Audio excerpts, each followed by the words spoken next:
Welcome back, everybody. We've got another review video for you today.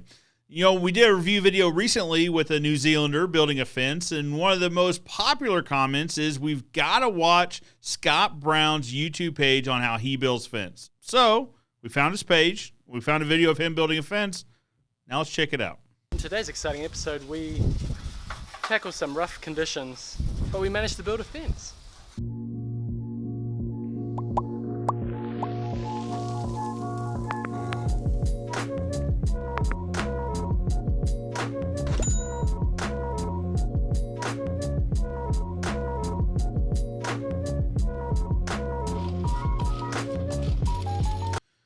So that's an interesting way of doing the layout. So what he did was he ran the line right down the middle of one post to the middle of the other post because he knows that's exactly where that fence line needs to go, and then marked it out that way. A lot of times we'll step off. We'll do a step-off technique where we'll come in, 6 to 10 inches inside that fence line and leave a string up all the time. But this lets him know exactly where the center of that post hole needs to be.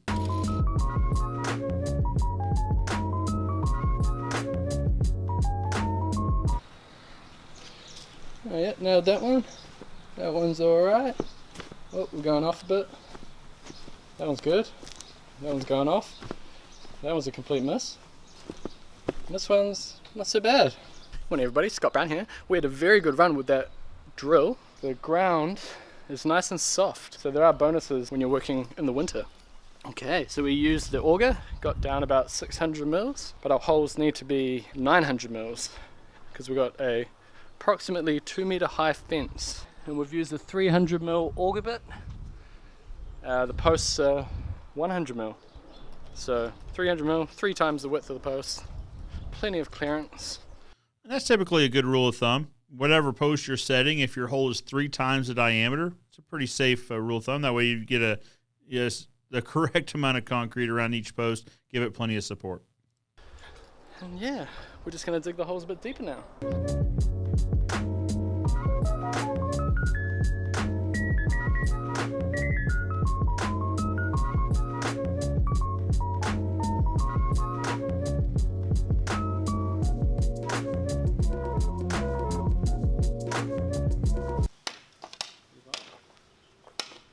Things you find when you're digging holes. It's like a toy gun, I think. When I first felt the weight, I thought maybe it's a real gun, but then I looked closely and I think that says pirate. So yeah, it's not a real gun. Back when they didn't have plastic to make toys with. What do you reckon, Pato? Worth something? It's worth throwing in the bin, that's for sure.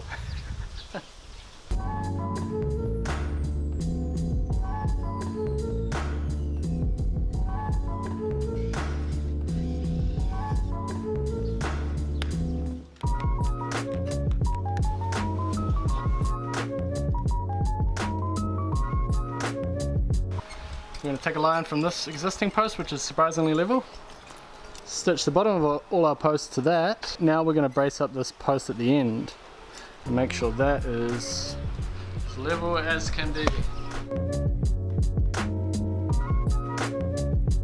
You know, I'm not sure if this bottom rail actually becomes part of the fence or if it's just put in as a support. If it's just as a support, I would think that might be a bit overkill, but we'll see. All the posts are in, braced up, pretty much ready for the concrete. We're pushing to get our concrete pour earlier tomorrow. We've got the concrete pour booked for 2:30, so with a bit of luck we'll get it a bit earlier, so see you tomorrow. Alright, it's tomorrow and we managed to get the concrete truck earlier than we planned. Alright, let's do it.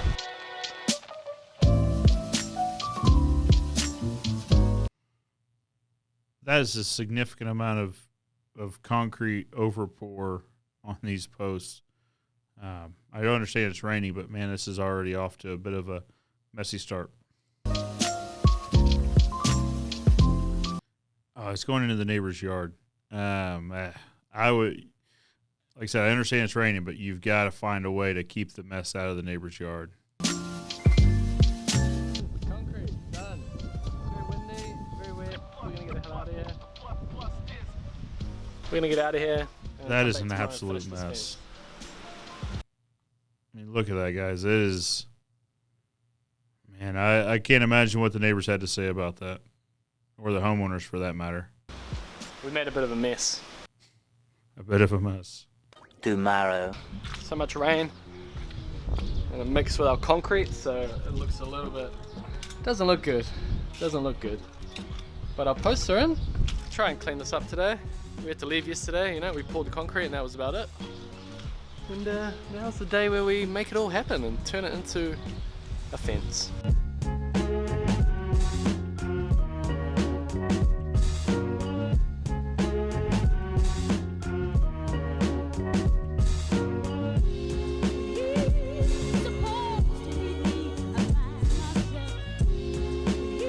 So if you notice, I like this tip, or what this trick that he's doing. So he's not cutting them at exactly a flush angle. So it won't be a 90-degree angle. It'll be slightly sloped so that whatever water falls on the post runs off the top of the post, doesn't just pool on the top, leading to rot.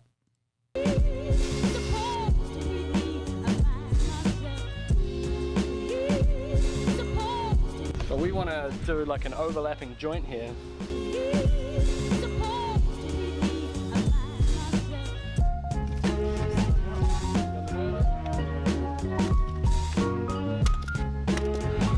An overlapping joint is a nice touch for sure. So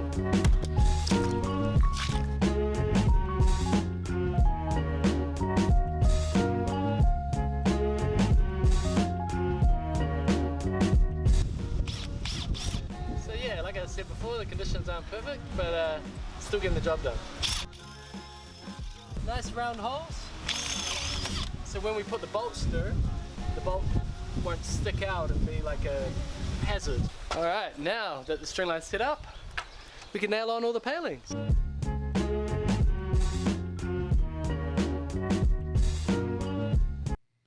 Now, if you look at it, it looks like he's leaving quite a bit of that picket above that top rail, the reveal.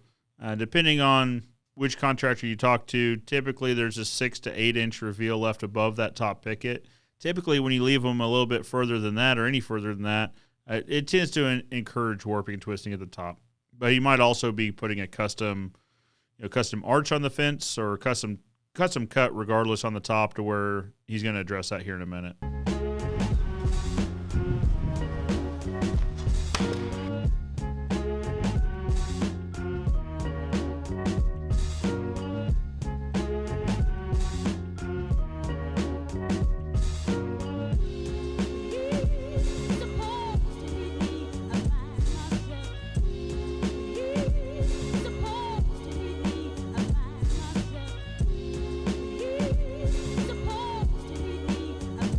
Okay, so he used longer pickets so that he could get them all cut exactly the same height. It's a good idea.